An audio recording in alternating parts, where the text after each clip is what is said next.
Easy pixel.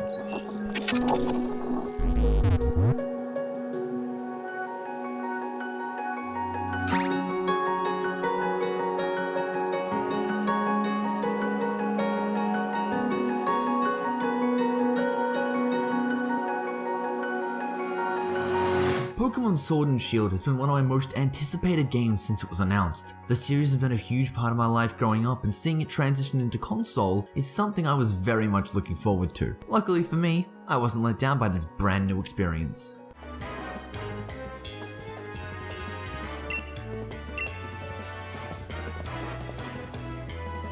In Pokémon Sword and Shield, you'll get to pick out one of 3 new starter Pokémon given to you by the champion of all people. And with some firm persuasion, begin the Gym Challenge, a nationwide event akin to a tournament in which trainers, old and new alike, embark on a journey to explore the country and defeat some of the most influential trainers in the region to earn themselves a place in the Champions Cup. This immediate change of tone makes the game feel far more lively. With the nationwide competition, it's almost like you're up against the clock, overcoming challenges against everyone else, instead of beating up some gang leader in the back corner of a Walmart like other games. Each iteration of Pokémon brings something new to the table, and Sword and Shield are no different in that regard.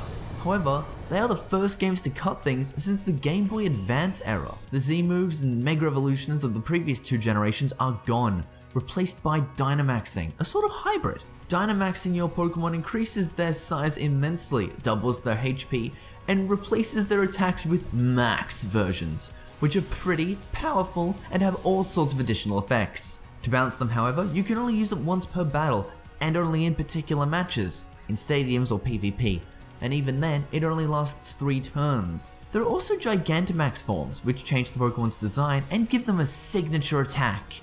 These signature moves replace a Max move. For example, Gigantamax Charizard gains G-Max Wildfire, but loses Max Flare. This actually means that the particular forms aren't always just plain better than their average. The other main feature this game brings to the table is something called the Wild Area, which has an assortment of parts to it. There are tons of different Pokémon from different regions scattered around this area that scale in level to the number of gyms you defeated, along with these odd stone formations called wells. Within these wells hide incredible amounts of energy that will power up a wild Pokémon into a Dynamax form for battles, and these battles are called Max Raid battles. In these, you'll team up with up to 3 friends to battle a giant Dynamax Pokémon, which will use multiple attacks per turn and even throw up shields to protect itself. Teamwork is key in these fights, as you'll lose them if you don't win in 10 turns or 4 of your team's Pokémon faint. An often complained about detail is the lack of Pokémon.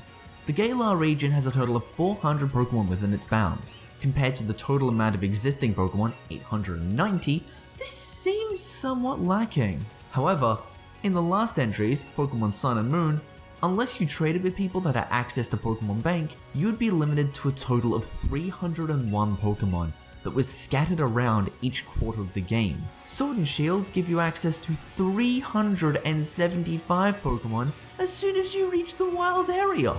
You just need to go hunting. With that variety of Pokémon almost at the front gate, you can wire yourself up a ridiculous amount of teams to play through the main story. It kinda sucks that I won't be able to use some of my favorite Pokémon in any capacity during these games, but I think it's somewhat manageable, and maybe they'll add a couple more in later.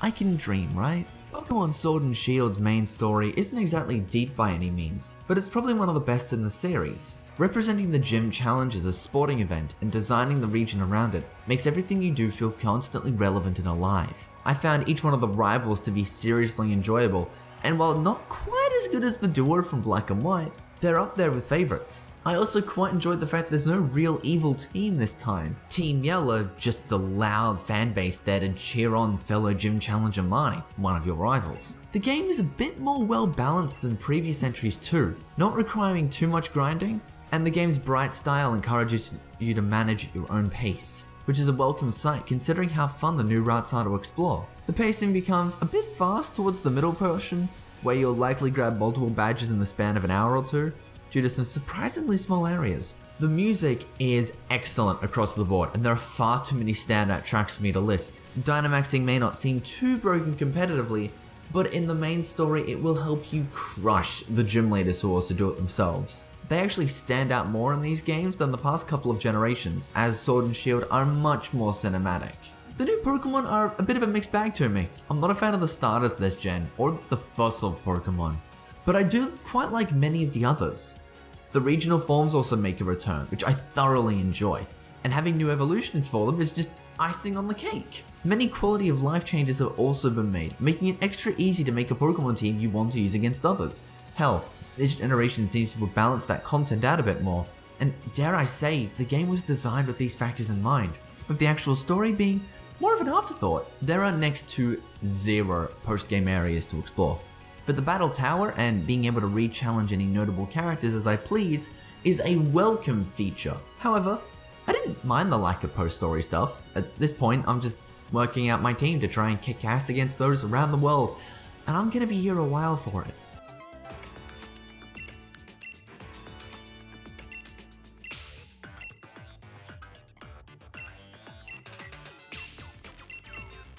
Ultimately, I think Pokémon Sword and Shield are some of the best games in the franchise.